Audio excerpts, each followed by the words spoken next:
बिहार के समस्तीपुर की वो रात साधारण नहीं थी। ठंड का आलम यह था कि हवा किसी तेज नश्तर की तरह हड्डियों को चीरती हुई निकल रही थी। पूरा गांव सन्नाटे की चादर ओढ़े रजाइयों में दुबका हुआ था, मानो बाहर कदम रखना मौत को दावत देना हो। गांव के ठीक बीचों बीच सदियों पुराने विशाल पीपल के पेड़ के नीचे अलाव जल रहा था। आग की नाचती लपटों के सामने साहिल और मंटू बैठे हाथ सेंक रहे थे। सन्नाटे को तोड़ते हुए साहिल ने एक ठंडी आह भरी और हथेलियां रगड़ते हुए बोला, भाई मंटू, अब वो पहले वाले दिन कहाँ रहे। पहले ठंड आती थी तो गांव की चौपालें सजती थी, अलाव के इर्द गिर्द चाय पकोड़े और गपशप का दौर चलता था। अब देख, जिसे देखो रजाई में दुबक कर मोबाइल की स्क्रीन में खोया है। हाँ भाई, बात तो सच है, पर सच कहूँ तो आज मेरे दिमाग में कुछ और ही घूम रहा है। क्या बात घूम रही है बे? अरे कल राजपाल काका उस बादल के बारे में कुछ कह रहे थे ना, वही बादल जिस पर उस रात पिशाच ने हमला किया था। बात तो गांव भर में फैली थी, पर काका ने पूरी कहानी कभी सुनाई ही नहीं। अभी दोनों इसी उधेड़बुन में थे कि अचानक पीछे की सूखी पत्तियों पर भारी कदमों की आहट सुनाई दी। दोनों ने झटके से पीछे मुड़कर देखा। सामने राजपाल काका खड़े थे, गांव के सबसे बुजुर्ग और रहस्यमयी शख्स। लंबी सफेद दाढ़ी, कांपते हुए हाथ और आंखों में एक ऐसी गहराई जिसमें न जाने कितने राज दफन थे। वे धीरे धीरे चलकर अलाव के पास आए और लड़कों के बगल में बैठ गए। अरे साहिल, मंटू, आज बड़े गंभीर लग रहे हो। क्या बात है, आज हरिया की दुकान से चाय पकोड़े नहीं मंगाए क्या? अरे काका, ठंड इतनी है कि हरिया दुकान बंद करके सो गया। साहिल ने कहा, कल जो आप बादल और उस पिशाच वाले किस्से का जिक्र कर रहे थे, आज जरा वो पूरी बात बता दीजिए। अरे हाँ, ठीक है, सुनो, लेकिन एक बात याद रखना, बीच में कहीं उठकर जाना मत, वरना कहानी का सारा असर खत्म हो जाएगा। दिसंबर की वो शाम किसी आम शाम जैसी नहीं थी। पहाड़ों के पीछे सूरज अभी डूबा ही था कि आसमान का रंग नीले से गहरा, सलेटी और फिर स्याह काला होने लगा था। पुरानी सरकारी बस के इंजन की गरगराहट ने उस सुनसान घाटी की शांति को कुछ पलों के लिए भंग किया और फिर धुएं का एक काला गुबार छोड़कर आगे बढ़ गई। बस के जाने के बाद जो बचा वो था बर्फ जैसी ठंडी हवा और एक गहरा डरावना सन्नाटा। सड़क के किनारे जहां बस रुकी थी वहां अब सिर्फ एक इंसान खड़ा था, बादल। उसके कंधों पर एक भारी बैग था और बदन पर एक मोटी जैकेट जिसकी चेन उसने गले तक चढ़ा रखी थी। 25 साल का बादल, जिसने अभी अभी अपनी फॉरेस्टर की वर्दी और नियुक्ति पत्र हासिल किया था, अब अपने नए कार्यक्षेत्र बिशनपुर के मुहाने पर खड़ा था। कितनी कड़ाके की ठंड है यार। शहर में एसी की ठंडक और यहाँ की इस कुदरती ठंड में जमीन आसमान का फर्क है। हड्डियों तक को गला रही है। और ये बस वाला भी अजीब था, बोला, साहब यही उतर जाओ, आगे बस नहीं जाएगी। बादल ने अपनी जेब से मोबाइल निकाला। स्क्रीन की रोशनी उस घने अंधेरे में जुगनू जैसी लग रही थी। उम्मीद के मुताबिक नेटवर्क के डंडे नदारद थे। उसने एक लंबी सांस छोड़ी जिससे हवा में भाप का एक बादल बन गया। उसके सामने एक कच्ची पगडंडी थी जो सीधे घने जंगल के पेट में जा रही थी। उसे बताया गया था कि उसका गांव बिशनपुर मुख्य सड़क से 3 किलोमीटर अंदर है। उसने अपने जूतों के फीते कसे और अंधेरे रास्ते पर पहला कदम बढ़ाया। जंगल साल और सागौन के ऊंचे पेड़ों से भरा था। हवा जब इन पेड़ों के पत्तों से गुजरती तो साए साए की ऐसी आवाज आती जैसे कोई दूर खड़ा रो रहा हो। पैरों के नीचे सूखे पत्ते चर चर कर रहे थे जो उस खामोशी में किसी धमाके जैसे लग रहे थे। हिम्मत रख बादल, हिम्मत रख। तूने ही तो चुनी थी ये नौकरी। एडवेंचर चाहिए था ना तुझे, ले मिल गया एडवेंचर। बस 3 किलोमीटर ही तो है, अभी आधे घंटे में पहुंच जाऊंगा। लेकिन ये अंधेरा कुछ ज्यादा ही गहरा नहीं है। टॉर्च की रोशनी भी 10 कदम से आगे नहीं जा रही। ऐसा लग रहा है जैसे अंधेरा मुझे निगलने के लिए तैयार बैठा है। चलते चलते करीब 40 मिनट बीत चुके थे। रास्ता पथरीला और ऊबड़ खाबड़ था। कई बार बादल का पैर फिसला, लेकिन वो संभल गया। तभी उसे हवा में एक अलग गंध महसूस हुई, गीली मिट्टी और जलती हुई लकड़ी की गंध। उसने अपनी टॉर्च सामने घुमाई। दूर, बहुत दूर उसे कुछ टिमटिमाती हुई रोशनियां दिखाई दी। वे बिजली के बल्ब नहीं बल्कि लालटेन और दिए थे। बिशनपुर आ गया था। गांव एक शमशान जैसी शांति में डूबा था। कच्चे मिट्टी के घर एक दूसरे से सटकर खड़े थे। कोई शोर नहीं, कोई वाहन नहीं, यहां तक कि लोगों की बातचीत की आवाज भी नहीं। सिर्फ कुत्तों के भौंकने की आवाज ने बादल के आगमन की घोषणा की। कोई है? नमस्ते, कोई है यहाँ? बादल की आवाज सुनकर एक झोपड़ी का दरवाजा चचर्राते हुए खुला। एक बुजुर्ग जिनके चेहरे पर झुर्रियों का जाल था और हाथ में एक पुरानी लालटेन थी, बाहर निकले। उन्होंने अपनी आंखों को सिकोड़ते हुए टॉर्च की रोशनी के पीछे खड़े बादल को देखने की कोशिश की। कौन है भाई? इतनी रात गए इस वीराने में क्या कर रहे हो? रास्ता भटक गए हो क्या? नहीं काका, मैं रास्ता नहीं भटका। मेरा नाम बादल है। मेरी यहाँ पोस्टिंग हुई है वन विभाग में। मैं नया फॉरेस्टर हूँ। बुजुर्ग के चेहरे के भाव बदले। अविश्वास की जगह अब एक अजीब सी हमदर्दी ने ले ली थी। वे आगे बढ़े और अपनी लालटेन ऊपर की। पीली रोशनी में बादल का थका हुआ चेहरा दिखाई दिया। ओह, तो तुम हो नए साहब? राम राम बेटा, राम राम। मेरा नाम हरिराम है। हमें लगा नहीं था कि शहर से कोई नौजवान सच में यहाँ आएगा। ये गांव दुनिया से कटा हुआ है बेटा। न बिजली है, न कोई सुविधा। आओ, मैं तुम्हें तुम्हारे क्वार्टर तक छोड़ देता हूँ। हरिराम आगे आगे चलने लगे और बादल उनके पीछे। गांव बहुत छोटा था, मुश्किल से 20-25 घर। और सबसे आखिर में जंगल की सीमा से सटा हुआ एक पत्थर का बना पुराना मकान खड़ा था। ये वन विभाग का क्वार्टर था। इसकी दीवारें काली पड़ चुकी थी और छत पर जंगली बेलें लिपटी हुई थी। इसे देखकर ऐसा लगता था जैसे ये मकान खुद जंगल का ही एक हिस्सा बन चुका हो। हरिराम ने अपनी कमर में लटके चाबियों के गुच्छे से एक जंग लगी चाबी निकाली और ताला खोला। ताला खुलने की खटक आवाज सन्नाटे में गूंज गई। ये घर है या भूतों का डेरा? इसे देखकर तो लग रहा है जैसे अंग्रेजों के जमाने के बाद यहाँ कोई रहा ही नहीं। दीवारें कैसी सीली हुई हैं और ये अजीब सी गंध, जैसे कुछ पुराना और सड़ा हुआ हो। क्या मैं सच में यहाँ रह पाऊंगा? लो साहब, ये रहा तुम्हारा ठिकाना। अंदर सफाई मैंने करवा दी थी, लेकिन धूल तो यहाँ हवा के साथ आती है। मटके में पानी है, लालटेन जला लेना। और हाँ साहब, एक बात बहुत ध्यान से सुनना। हरिराम की आवाज अचानक भारी और गंभीर हो गई। उन्होंने लालटेन नीचे रखी और बादल की आंखों में सीधे देखा। हवा के झोंके से लालटेन की लौ फड़फड़ाई, जिससे उनके चेहरे की परछाइयां डरावनी लगने लगी। रात को दरवाजा अंदर से कुंडी लगाकर बंद रखना, खिड़कियां मत खोलना।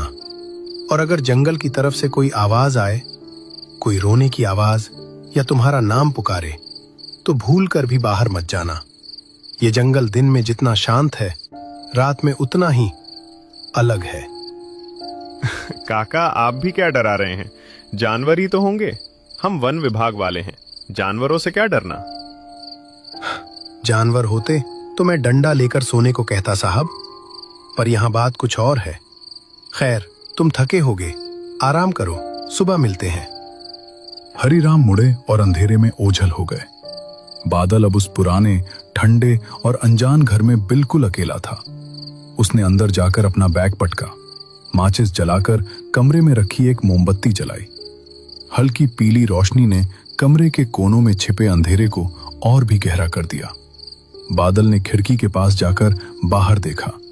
बाहर कुछ नहीं दिख रहा था सिवाय घोर अंधकार के।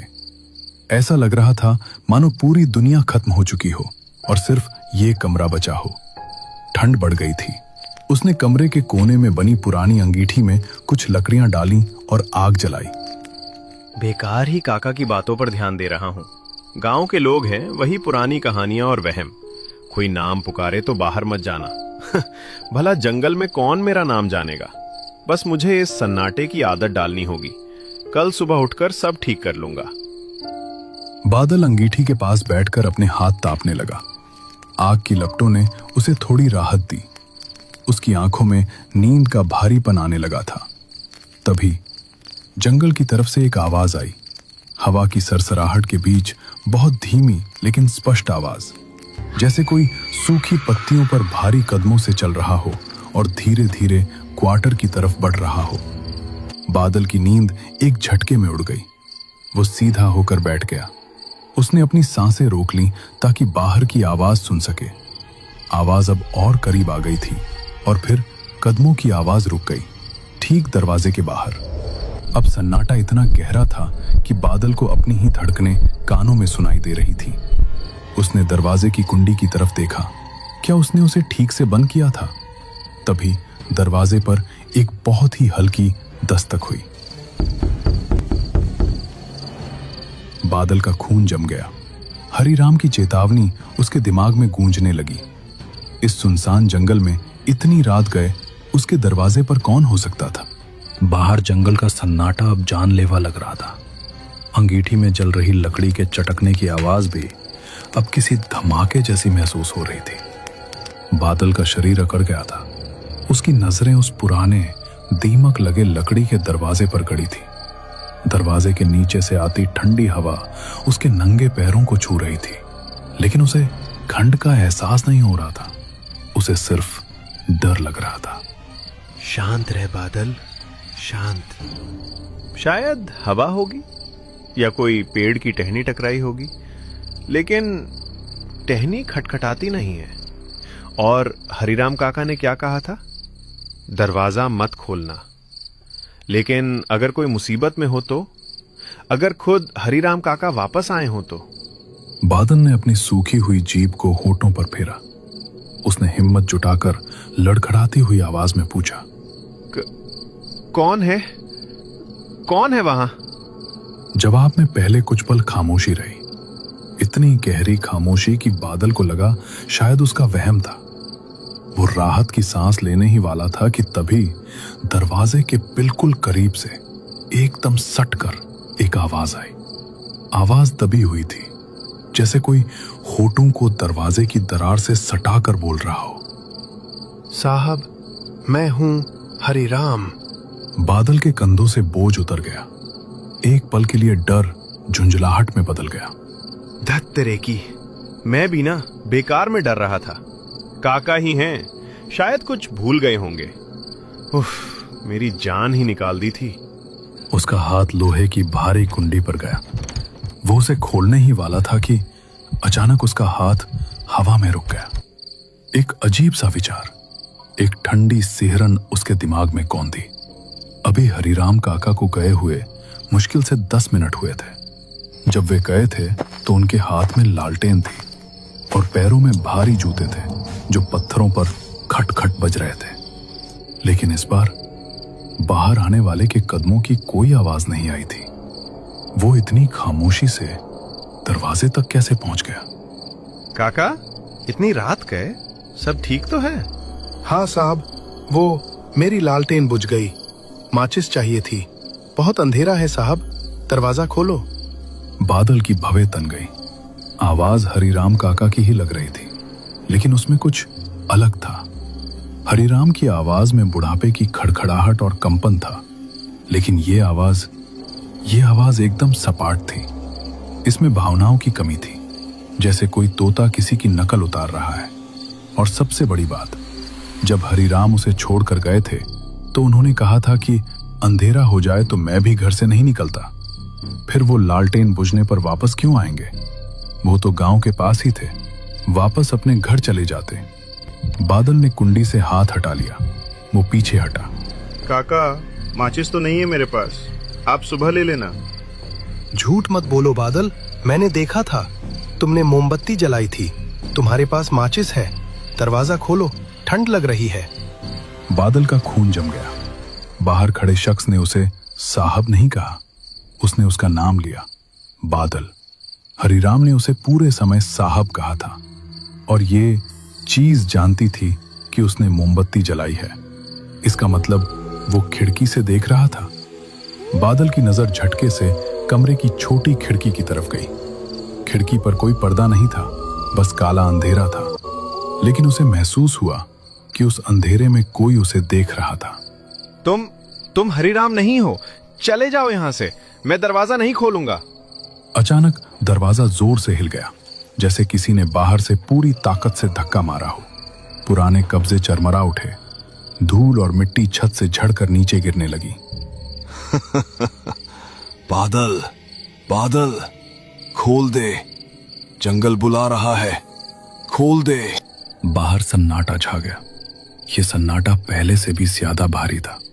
फिर दरवाजे पर नाखून रगड़ने की आवाज आई, जैसे कोई जानवर दरवाजे की लकड़ी को धीरे धीरे खुरच रहा। कुछ देर बाद सब कुछ अचानक शांत हो गया, मानो वहां कभी कुछ घटा ही ना हो। जंगल की हवा थम चुकी थी, पत्तों की सरसराहट भी अब सुनाई नहीं दे रही थी। इस अजीब खामोशी में बादल ने थोड़ी चैन की सांस ली, लेकिन उसका दिल अब भी जोर जोर से धड़क रहा था। डर उसकी रग रग में उतर चुका था। रात जैसे तैसे बीत गई। जैसे ही पूरब की तरफ हल्की सी लालिमा फैली और सुबह की पहली किरण धरती पर पड़ी, बादल ने एक पल भी रुकना ठीक नहीं समझा। वो बिना पीछे देखे पूरी ताकत से गांव की ओर दौड़ पड़ा। वो सीधा हरिराम काका के घर पहुंचा और जो कुछ भी उसके साथ हुआ था एक एक करके सब बता दिया। पूरी बात सुनकर हरिराम काका का चेहरा गंभीर हो गया। उन्होंने गहरी सांस लेते हुए कहा, अच्छा हुआ बेटा, तुमने दरवाजा नहीं खोला। अगर एक बार भी खोल देते तो बहुत बड़ा अनर्थ हो जाता। बादल ने डरते हुए पूछा, लेकिन काका, आखिर मेरे साथ हुआ क्या था, सच बताइए। हरिराम काका बोले, ठीक है, चलो अंदर बैठते हैं। ये बात खड़े खड़े कहने की नहीं है। दोनों घर के भीतर आकर बैठ गए। बाहर हल्की हल्की हवा चल रही थी। तभी हरिराम काका बोलना शुरू हुए, बेटा, हमारे गांव से करीब 20 किलोमीटर दूर एक जगह है, रामगढ़। वहां कभी एक परिवार रहता था। उस परिवार में 2 भाई और एक बहन थी। बड़ा भाई शादीशुदा था, उसका नाम राजन था। राजन पास की एक फैक्ट्री में काम करता था, लेकिन उसे जुए की लत लग चुकी थी। हाल ही में उसने जुए में अपनी सारी कमाई हार दी थी। पैसों की तंगी में वो अपने छोटे भाई के पास गया और बोला, भाई, हमारे पास जो 1 बीघा जमीन है उसे बेच देते हैं। जब हालात ठीक हो जाएंगे फिर दूसरी जमीन ले लेंगे। लेकिन छोटे भाई ने साफ मना कर दिया। उसने कहा, यह जमीन बहन की शादी के लिए है, अगर इसे बेच दिया तो उसकी शादी कैसे होगी। ये बात राजन को अंदर ही अंदर खल गई। एक रात राजन शराब पीकर घर लौटा। उसके हाथ में चाकू था, आंखों में नशा और गुस्सा दोनों थे। वो चिल्लाया, जमीन नहीं बेचेगा? अब देख, आज तू मेरे हाथों से बच नहीं पाएगा। उसी वक्त बाहर तेज बारिश शुरू हो गई। बिजली कड़क रही थी। उसी अंधेरी और बरसाती रात में राजन ने चाकू से अपने ही छोटे भाई की हत्या कर दी। बादल सिहर उठा। अपने गुनाह को छुपाने के लिए राजन ने लाश को हमारे गांव के जंगल में बहुत अंदर जाकर दफना दिया। कुछ दिनों बाद जब पुलिस को सच्चाई पता चली तो राजन को उम्र कैद की सजा हो गई। लेकिन उसका छोटा भाई मरकर भी शांत नहीं हुआ। कहते हैं बेटा, उसकी आत्मा आज भी उसी जंगल में भटकती है। जो भी रात में वहां से गुजरता है उसे ऐसा लगता है जैसे कोई उसे मारने आ रहा हो। वही डर तुमने महसूस किया। अब बादल में जंगल की तरफ जाने की हिम्मत बिल्कुल नहीं बची थी। रात की खामोशी और हर आवाज उसे उसी डरावने मंजर की याद दिला देती। हरिराम काका उसकी हालत समझ गए। उन्होंने अपनापन दिखाते हुए कहा, बेटा, अगर तुम्हें डर लग रहा है तो तुम मेरे ही घर रहकर अपनी ड्यूटी कर सकते हो। वैसे भी मैं यहां अकेला रहता हूं, एक दोस्त मिल जाएगा। हरिराम काका की बात सुनकर बादल ने जैसे पहली बार सुकून महसूस किया।